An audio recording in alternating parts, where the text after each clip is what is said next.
Une nouvelle de Marc Oreggia, Artefact.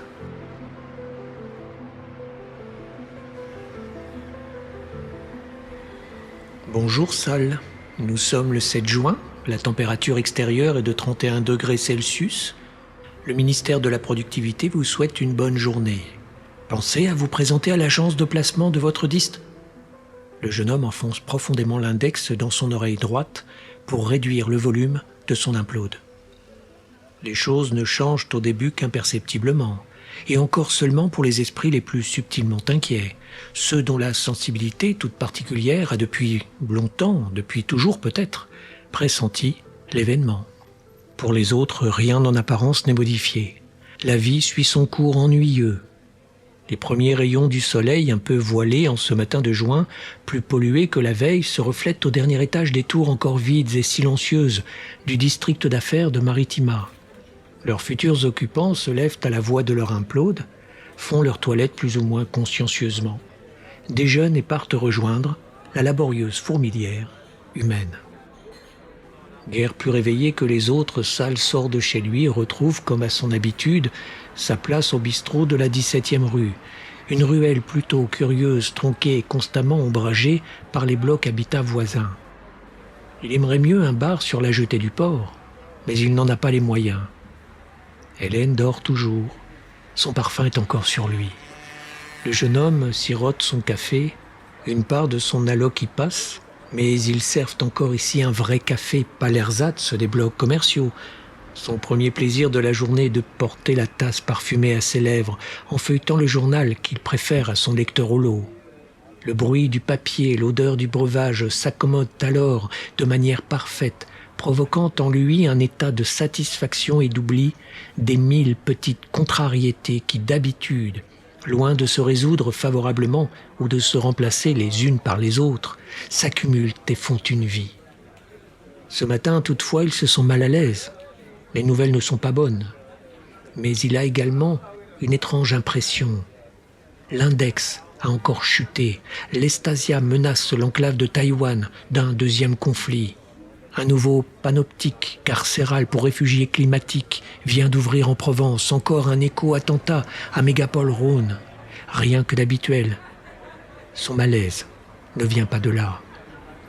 Codéine, grogne-t-il en reposant sa tasse et en se massant le front. Désolé, Sal, vous avez dépassé la dose autorisée par le ministère de la Santé mentale. Le ministère vous suggère d'attendre au moins 2 heures.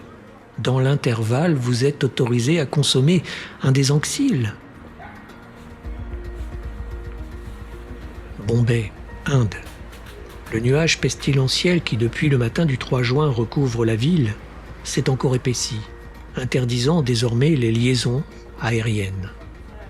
En l'absence de l'eau exploitable, les autorités analysent les témoignages relatifs à l'apparition, il y a quelques jours, d'un étrange artefact noir dans le ciel de la mégapole indienne. Canular de journaliste, pense Sal, qui replie le journal et quitte le café. Le jeune homme fait quelques pas. À cet instant, une impression d'étouffement le saisit. Sur le trottoir, à 10 mètres de la passerelle enjambant la voie magnétoplasmique, luisante et silencieuse, des passants entourent une forme d'apparence féminine. Sal s'approche.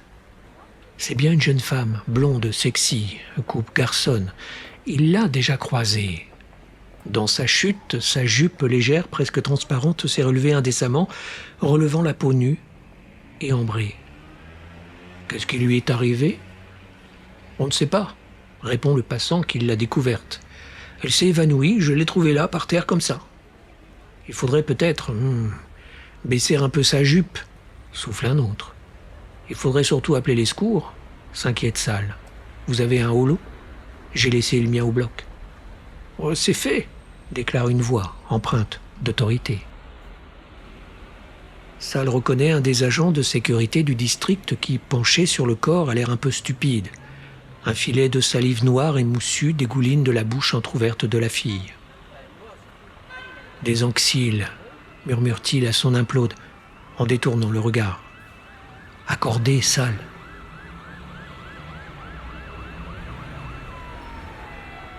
Il ne s'agit que de la première victime de ce qui va advenir de la ville de Maritima, mais cela, ils ne le sauront que plus tard. La vie doit bien continuer, la même en apparence. Pourtant, Sal a le sentiment, certes de manière très confuse et inexplicable, qu'une catastrophe est proche. L'humanité n'est qu'un accident. Il doit bien y avoir une fin, une putain de fin à tout ça. Bonsoir, Sal. Je me dois de vous signaler que votre signature cérébrale est inquiétante. Ce soir, à 2 niveaux de la limite de non conforme. Puis-je vous rappeler, Sal, que les idées noires sont improductives? Des anxyles. Maritima Media, 8 juin 2039. Inde. Plus de 200 000 morts à Bombay, victimes d'une forme nouvelle et inconnue de grippe. Plusieurs dizaines de milliers de ces diagnostiqués à Pune, New Delhi, Calcutta. Quand même, déclare Sal pour lui-même, en fronçant les sourcils et en chassant Lolo d'un mouvement de la main. C'est toujours dans ces pays que ça arrive. Faut croire qu'il y a un déficit de civilisation chez eux. La réflexion involontairement hegelienne de Jim, le serveur, pénètre mollement dans le cerveau embrumé de Sal. Ouais, je pense au contraire que l'Inde, à notre différence, a de tout temps su composer avec la mort, même si ça ne résout pas pour autant son problème actuel. C'est pour ça que ce type de problème se produit dans ces pays, reprend Jim. Ou qu'ils y commencent. Il y a des décès suspects en Europe, même ici. Tiens, hier, la fille du trottoir, tu vois ce que je veux dire? Elle est morte en arrivant au centre de santé. Le conseiller du bloc a dit, à la réunion d'hier soir, qu'elle revenait de voyage, d'ici que... À ce propos, le centre dispose de nouveaux masques, des AVP5. Ils se sont révélés très efficaces contre la grippe de 33, alors que l'Inde, qui n'en disposait pas, a été durement frappée. Les visages apeurés et masqués de Yann et Tal, ses 2 fils, apparaissent mentalement à Sal, sous un ciel noir. Merci pour l'information, Jim. On ne sait jamais.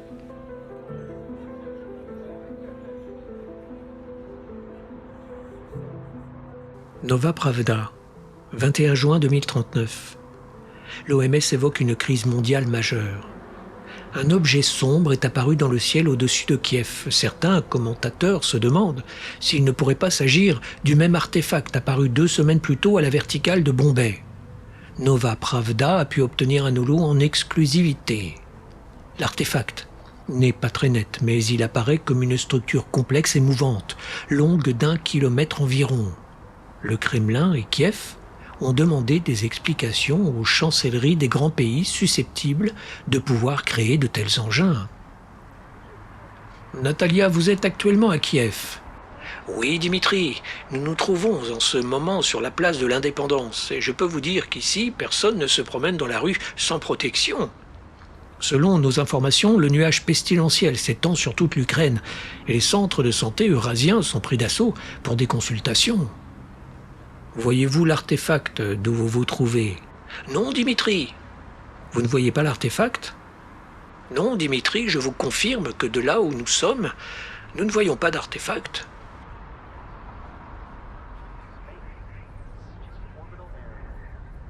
L'hologramme de Niobé, bleuté et hésitant, apparaît au milieu du salon. Sal n'a pas eu de nouvelles de sa sœur depuis plusieurs mois. Tu as un holo? Tu me surprends. Les flics de la santé mentale ont enfin lâché l'affaire? Non, mais j'aimerais bien. C'est l'holo d'un camarade. Et toi, les génies de ton district t'ont enfin trouvé du boulot? Pas vraiment, répond Sal en pensant au travers récurrent de sa sœur de lui demander de le dépanner financièrement. Tu sais, Niobé, si tu es encore emmerdé, ce serait volontiers, mais je suis dans le rouge depuis 2 mois, et ça ne va pas s'arranger. J'en ai peur. Écoute, Sal, ça n'a rien à voir, souffle la voix lointaine. Je suis inquiète. Quelque chose me dit que d'ici peu, ce putain de fric pourrait ne plus être un problème. Je voulais juste que tu saches que si ça tourne mal, tu pouvais me joindre à la campagne, où tu sais. Mais enfin, il n'y a pas de quoi s'affoler. s'exclame Hélène en haussant les épaules. Ta sœur a toujours été parano, il faut être barge pour se mutiler l'oreille comme elle l'a fait, pour se débarrasser de son implode. Elle joue aux déviantes, mais ce n'est pas ça qui fait avancer la société. Tu sais ce que j'en pense. Évidemment, nos vacances en Eustasia sont à l'eau, mais nous partirons l'année prochaine, voilà tout. Tout de même, bredouille Sal, je ne sais pas si tu te rends bien compte de la situation. Hélène allume une cigarette dont elle aspire goulûment la fumée. Sa bouche et son regard lui disent « Toi et moi, on va faire l'amour ». Puis elle allume une autre cigarette qu'elle porte aux lèvres de Sal. Fumer tue, Sal. Fumer nuit à la fécondité. Elle murmure « Ne t'inquiète donc pas comme ça. La situation est sous contrôle. Tu n'as pas vu Lolo du ministère ?» Hélène défait sa robe, puis, déjà nue, entoure Sal de ses bras blancs. « Le ministère, bien sûr. Voilà qui devrait tous nous rassurer. »« Tais-toi maintenant, j'ai envie, » murmure-t-elle à son oreille. « Tu sens comme je suis prête. Tu as envie, je sais. » Oui, Hyperex. Fumer tue, Sal. Un soleil blond et parfumé irradie le visage de Sal, les cheveux d'Hélène soudain démêlés. Il se tient derrière elle et la tient dans ses bras, ses mains impatientes sur ses épaules nues, ou à la naissance de ses seins, ou sur ses hanches pâles. Ils ne se parlent plus, mais ne se taisent pas non plus. Ils murmurent, elle soupire. Ils ne sont plus debout, mais couchés, enlacés sur des draps jaunes et tièdes. La fenêtre est fermée, pas complètement toutefois, et un peu de lumière permet de la voir, ou plutôt de la regarder. Elle ferme les yeux et soupire encore, ses lèvres s'entrouvent, puis sa bouche se ferme, ses mains le cherchent, le trouvent et l'abandonnent. Ses mains à lui la parcourent, la tiennent et la relâchent. Ses yeux à elle s'ouvrent, éclairés, et l'éclair de l'intérieur. Ses yeux à lui maintenant se ferment. Déjà, il entre dans un autre monde. Une semaine encore.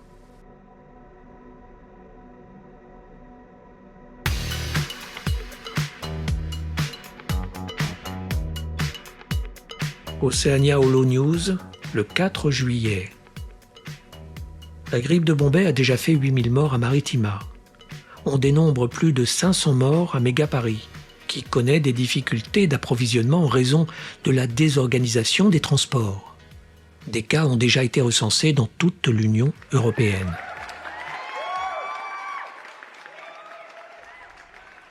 Professeur Kramer, merci d'avoir accepté notre invitation. Les abonnés d'Oceania Holo sont inquiets. Votre intervention sur notre réseau est très attendue. Alors qu'on parle de plus d'1 million de personnes infectées en Amérique du Nord, l'incapacité du CDC d'Atlanta à fournir la moindre explication suscite de l'angoisse chez de nombreux citoyens. Pouvez-vous nous en dire plus ? Eh bien, John, fait le professeur en prenant le ton de la plaisanterie, en tout cas, on dirait bien que je suis encore en vie. La soudaineté de l'apparition de cette maladie, la rapidité aussi bien que les modalités de sa propagation ont surpris tous les experts. Cela ne correspond à aucune épidémie antérieure. Oui, de fait, professeur, mais pouvez-vous, aujourd'hui, nous en dire un peu plus ? Connaît-on à présent l'origine de cette pandémie ? S'agit-il d'une mutation du virus de 33 ? Les examens sont en cours, dit le professeur visiblement gêné. Le mal semble extrêmement complexe. Il y aurait plusieurs germes en cause dont on comprend mal les effets. En tout cas, ce n'est pas un virus classique, pas plus qu'une variante du virus de 33, ni de celui de la grippe porcine japonaise. L'épidémie pourrait-elle avoir un lien avec l'objet obscur aperçu dans le ciel de New York après Bombay et Kiev ? Je ne suis pas compétent sur cette question, mais le département de la Défense a déclaré qu'il devait s'agir d'une affection de la vision, peut-être liée au début de la maladie. En tout cas, nos appareils n'ont détecté aucun artefact matériel dans le ciel. Que pensez-vous de l'affirmation du secrétaire d'État à la santé selon laquelle l'épidémie aurait atteint son pic aux États-Unis et qu'un traitement serait en préparation? Il est encore trop tôt pour se prononcer. Nous expérimentons effectivement des molécules, mais nous n'avons pas obtenu de résultats définitifs. En tout cas, le port du masque reste conseillé sur tout le territoire. Des rêveurs. Voilà ce que nous étions. Les rêveurs d'un monde ancien et coutumier. La maladie nous a apporté le réveil d'un effondrement, bref et inattendu. Sal, son code quarantaine tatoué sur la nuque, attend dans la salle bondée du centre sanitaire où les militaires viennent de l'emmener. Yann et Tal dorment, roulés en boule dans un coin comme deux chats. Celui qui semble être le médecin-chef, engoncé dans une combinaison blanche, fait le tour des patients, inflexible sous le bras. Après un interminable défilé, vient le tour de Sal. Oui, évidemment, vous êtes atteint de la grippe. Enfin, ce n'est pas réellement une grippe. Si vous avez entendu les holos gouvernementaux d'hier, les autorités sanitaires mondiales pencheraient désormais plutôt pour une pandémie d'un typhus mutant. Mais cela ne résout pas votre problème. Pour l'instant, d'après le peu que nous en avons compris, vous ne semblez pas avoir contracté une forme très virulente. Il faut surtout respecter les mesures d'hygiène. Elle peut s'en sortir? Qui ça? Fait le médecin désorienté. Ah, votre femme. On ne vous l'a pas dit. Je suis désolé. Elle est décédée en arrivant. On a essayé la tétracycline, mais cela ne donne plus rien. Un regard à Yann et Tal lui donne la force de demander qu'est-ce qui va se passer maintenant? Vous allez devoir rejoindre un centre d'isolement, je le crains. Ce n'est pas moi qui décide, croyez-le bien. Hélène est morte, pense Sal, comme des milliers d'autres. Curieusement, je ressens surtout un immense vide. Elle n'est plus avec nous. Voilà tout ce que sa mort me fait. Cette réaction est-elle normale? Cette étrange insensibilité est-elle un des premiers effets de la maladie?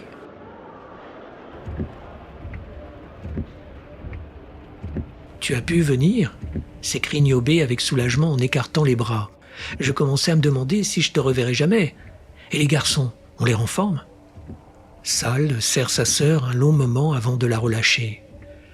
Tu as su pour Hélène? Demande-t-il, même s'il n'est pas dupe des sentiments que les deux femmes éprouvaient l'une pour l'autre. S'échapper de la ville, qu'une végétation étrange et revancharde commence déjà à recouvrir, a été moins difficile qu'il ne l'avait craint. Comment des morts auraient-ils pu continuer à tenir enfermés des vivants? Sal est monté dans un autolec abandonné et a pu rouler d'une traite presque jusqu'en Ardèche avant que la pile ne lâche. Après, il a fallu continuer à pied. « Dad !» se lamente Yann. « Mon implode est cramé. J'entends plus rien. »« Ah, le mien aussi ?» dit Tal. « Putain, c'est hyper flippant. »« Ouais, vous vous y ferez, » déclare Sal, en réalisant qu'il n'aurait plus de désanxyle non plus. Des errants. Voilà ce que nous sommes devenus dans ce putain de monde.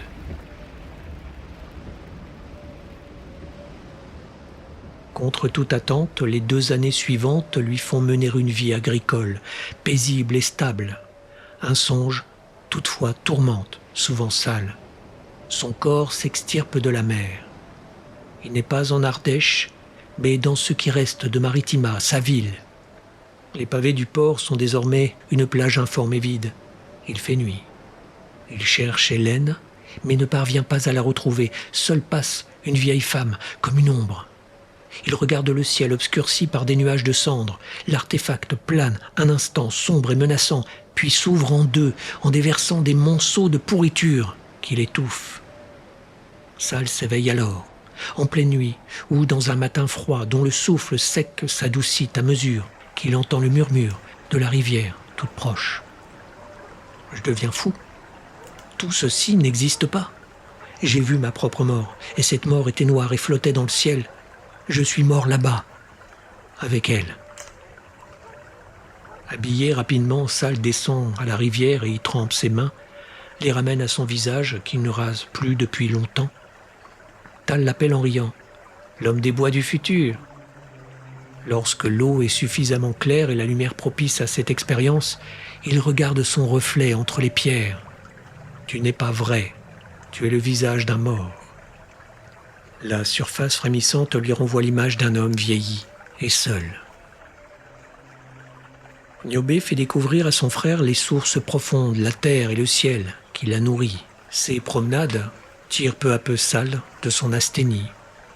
Parfois comme une présence insecte ou alouette tourbillonne, hésite et volte au-dessus de sa tête. La nuit de la campagne est noire, mais le spectacle du ciel étoilé est époustouflant et de temps en temps, on peut entendre le rire d'un enfant. Sal est devenu un tissu d'air et de songes. Sur son visage, il sent un souple froid comme l'eau d'un lac de montagne.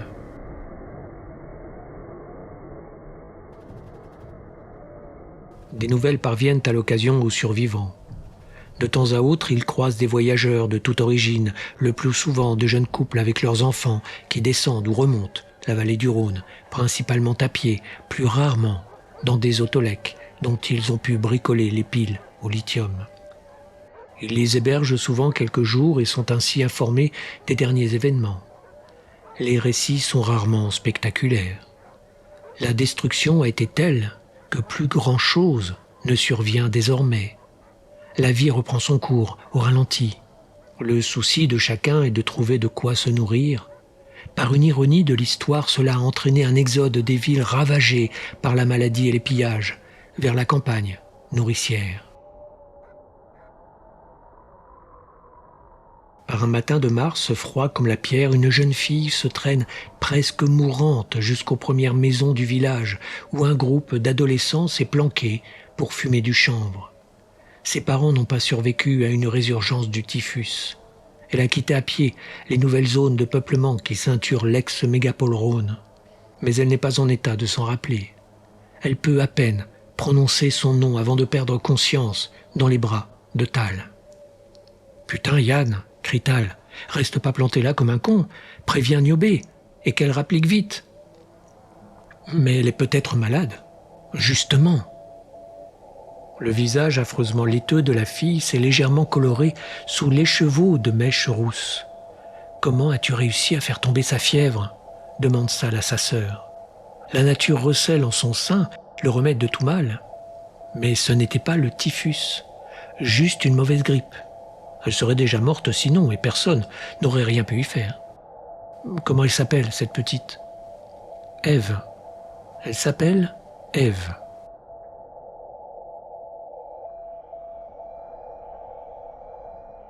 Guérie, la jeune fille reste auprès d'eux et s'accoutume à la vie rustique. Une nuit de pleine lune, Ève réveille Tal pour un bain dans la rivière toute proche. Ils sont nus et de cette nuit, ils ne se quittent plus. Ils ont 17 ans. Une vieille radio est retapée qui donne à la communauté d'autres nouvelles. La plupart des mégapoles de l'ancien temps sont mortes, mais certaines villes moyennes sont comme surnaturellement choisies pour refonder une société différente.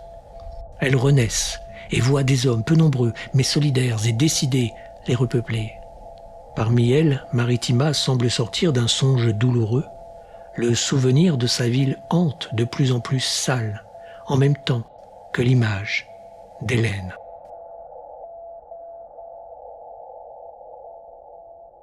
Un matin de mai, Sal fait ses adieux à sa sœur et reprend la route du sud accompagné de ses fils et d'Ève.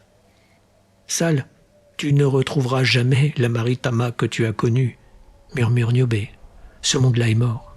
C'est autre chose dorénavant. Ce n'est pas la ville, Niobé, c'est juste que, enfin, elle est restée là-bas, tu sais bien.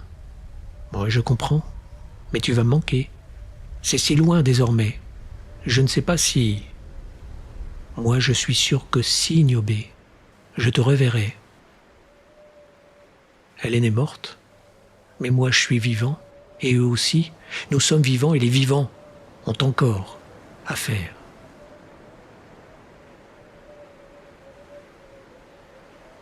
Après s'être affolé, le temps semble s'écouler plus lentement. L'horloge interne de Sal s'est peut-être déréglée. Ce matin-là, il décide de quitter le bloc. Il lui est devenu trop difficile de l'occuper sans Hélène. Il propose au garçon et à Ève d'emménager dans la vieille maison de ses grands-parents en bord de mer, qu'avec Niobé, il ne s'était jamais décidé à vendre. Sal trie quelques affaires et de vieux papiers dans le but d'emporter des souvenirs. Fouillant un tiroir, il tombe sur un mot qui semble adressé à Hélène. Le papier est usé, il ne porte pas de date. Il parle de Venise, lui dit de ne rien regretter, lui ne regrette rien. Sal ne sait qu'en penser. Ce mot doit dater de l'époque où elle était adolescente, puisque Venise a sombré en 2027. Elle ne le connaissait donc pas encore. Mais pourquoi l'avoir conservé tant d'années, alors qu'elle avait fait sa vie avec lui? Et si la lettre était plus récente? Elle est morte depuis si longtemps maintenant et elle continue de me faire mal à sa manière particulière. Sal laisse le papier dans le tiroir, sa tête tourne un peu. Il n'a pas mangé, une faiblesse passagère sans doute. Puis il reprend ses recherches, trouve quelques supports holo éteints pour toujours, ainsi que plusieurs photos des enfants et d'Hélène. Sur l'une d'elles, c'est l'été. Hélène porte un chemisier blanc, sa tête est tournée vers lui de 3/4. Sa bouche, entr'ouverte, révèle qu'elle a été surprise. Ses yeux verts viennent de s'animer, elle le regarde. Elle va lui sourire, mais la photo est déjà prise. La vieille gare émerge hors du temps comme minéralisée, sans doute parce que très peu de tubes roulent encore, faisant de rares navettes entre Nouvelle-Avignon, qui se découvre capitale d'une société recréée dont l'administration embryonnaire tente peu à peu de se constituer. Tal a choisi de s'y installer l'an passé avec Ève. Ce jour-là, sur le quai presque désert, Sal accompagne Yann, devenu ingénieur agronome, qui a décidé de les rejoindre. C'est un des derniers voyages. Le réseau, dont on a cru un moment qu'il repartait, s'éteint peu à peu, dégorgé d'énergie. Il meurt une nouvelle fois avec le monde ancien, celui de la vitesse et des grandes métropoles. Les tubes sont peu à peu remplacés par des chalands qui glissent silencieusement sur le fleuve entre Port-Saint-Louis-du-Rhône et Vienne. « Je vous rejoindrai ?» dit Sal. « Après tout, je suis bientôt grand-père, non ?» Ce monde lent et vide, mais jeune et fondé sur l'espérance, n'est toutefois déjà plus le sien. Il embrasse Yann, le laisse monter dans un des rares modules vie occupés. Le tube s'ébranle et se met à glisser dans un bruit métallique sur la voie envahie par une végétation éparse. Le module où Yann a pris place s'éloigne, mais par curiosité, Sal continue de regarder défiler le tube, comme il pouvait le faire en un autre temps, plus joyeux. À travers un hublot, Sal aperçoit pendant un fragment de seconde le visage d'une femme qui le regarde. Elle semble se lever, parler. Il a l'impression qu'elle l'appelle. La forme de sa bouche, ses yeux lui semblent familiers, sans qu'il ne parvienne à la reconnaître. Je ne suis pas de ce temps. Je n'ai pas pu rester en arrière avec les morts, mais je ne peux pas avancer non plus. Me voilà coincé dans mon limbe personnel.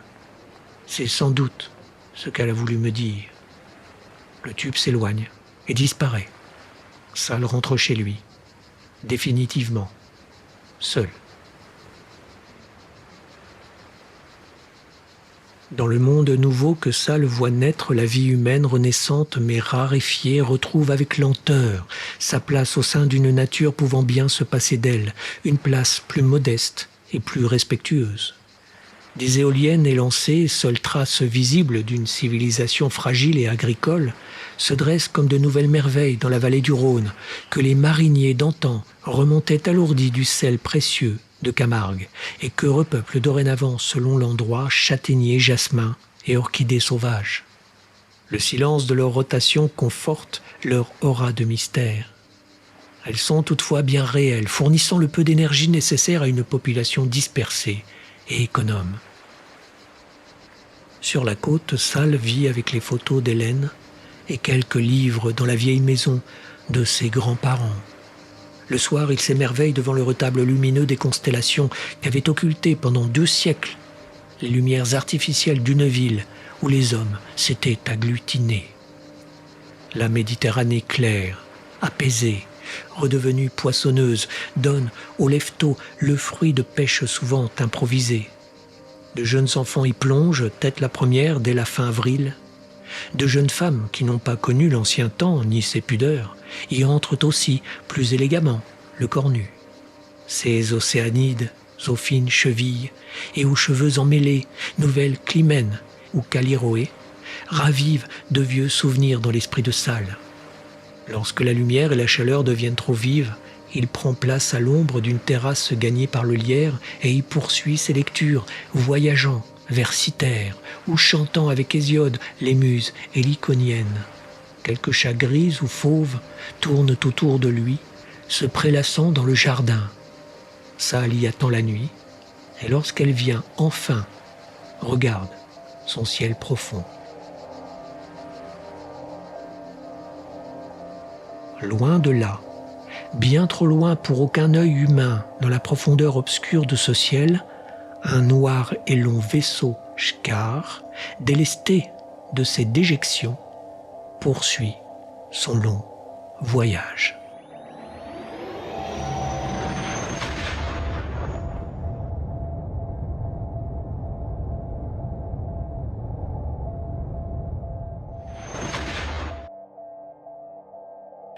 Artefact est une nouvelle de Marco Reggia, extraite de l'anthologie Les maladies du futur, publiée en 2013 aux éditions Arqueris.